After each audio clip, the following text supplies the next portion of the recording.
I'm Katie Webster, and with me is Assistant Commonwealth Attorney Dan Laren, and we're here to discuss another case of the week. The case of the week we're going to talk about today is pretty serious.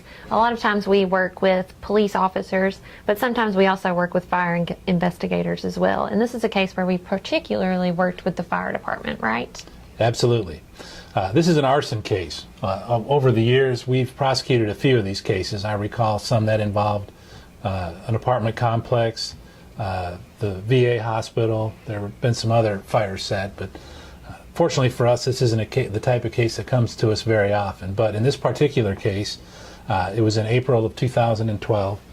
There's a house over off of Calmia Drive, which is a neighborhood not far from UK. And just about 8:30 in the morning, some of the smoke alarms began going off, and the people that lived there came out. They thought maybe the smoke alarms were malfunctioning, and they later reported that they saw smoke, they saw fire, and then they saw one of the individuals who used to live there running out of the building. So they called the fire department. The fire department responded. I believe it was less than 3 minutes. And when they got to this location, it's an older home that's been broken up into a number of apartments. There are 14 people that live there. They found smoke coming out of the building, fire coming through the door of one of the apartments into the hallway. And so they evacuated the building, proceeded in to attack the fire. Okay. Now, did anybody identify the person who was running out? As it happens, there were 3 residents of the building who knew the guy. He had lived there for a few weeks, then he'd been evicted.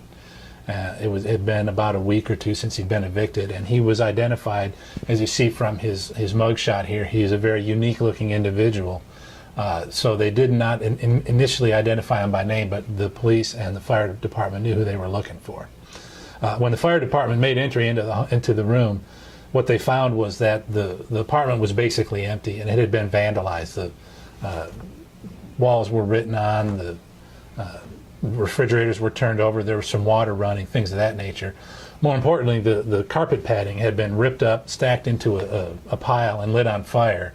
And the critical thing in this case was that the gas stove that was in the apartment, all 4 burners of the gas stove were on in the high position. And so once they discovered that, they ventilated the building, cleared it out. Fortunately for us, no one was injured in the fire or the moving out of the building. That was very fortunate. It was. So the police were given this identification of the guy. The arson investigators found out who he was, talked to the building manager, and they got his name. Several hours later, he was located across town. He was sort of taking a break. He had a backpack and some other items in his possession, some drug paraphernalia and some other things, and he was just sort of laying out in the grass. And they approached him and talked to him, and he said something along the lines of, "I guess you want to know why my apartment caught fire," which was very interesting. So they identified him as Anthony Moore, and the case, he was arrested, charged with arson, and the case proceeded to trial about a year later. So what were the issues that you had when you finally went to trial? Well, the primary thing here, arson is a Class A felony. It's 20 to life, it's violent time, it's an important crime because it puts a lot of people at danger. The key here was the identification of the defendant, because we felt that he would say he didn't do it or that it was somebody else.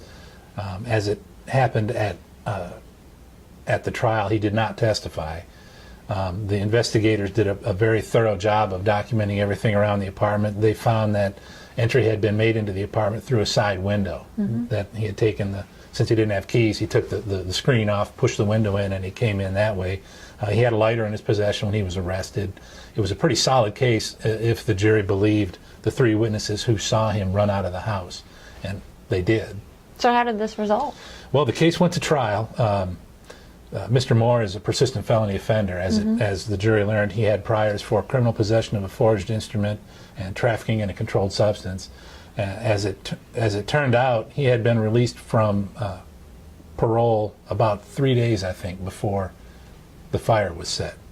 So we went to trial. The residents of the building testified, the 3 that saw him. They identified him. They were very clear as to who he was. The firefighters testified. In my opinion, the most powerful testimony in this case came from one of the original firefighters that went into the apartment, and he testified that the fire wasn't, it was fairly significant, but they got there quickly and they knocked it down. They just put some water on it and it went out. But when he took the mask off that he was wearing and he smelled the gas, he testified that he was not sure if he would make it out of that building alive. And then when the arson investigator testified, he has personally been involved in 2 gas explosions, and he explained to the jury the danger that's involved, the flash fires or the explosions that can happen in a case like this. So the jury considered all of that. They convicted Mr. Moore of everything that he was charged with, arson, wanton endangerment, the other charges, and then they found out about his record. He testified in the second phase of the trial and tried to explain some things about him. He called some friends and some other witnesses, but the jury convicted him and recommended a sentence of 40 years. A couple months later, he was sentenced, and just recently they asked for a lower sentence. They talked about his drug issues and that he was basically a good kid and that kind of thing. A lot of people wrote in support of him, but the judge imposed the sentence that the jury recommended, and Mr. Moore went to prison for 40 years. Wow. And as a violent offender, how much of that will he have to He will serve? serve 85% of that sentence. He will not be eligible for parole until long after I retire. And he will not be setting any more fires in our community, and that's about the best I think we can hope for in this situation. Well, good work, Dan. And again, great work, great prosecution, and good work by the firefighters and our arson investigators and The fire keeping all of department these did an people excellent safe. job in this case. They did. Thank you, Dan.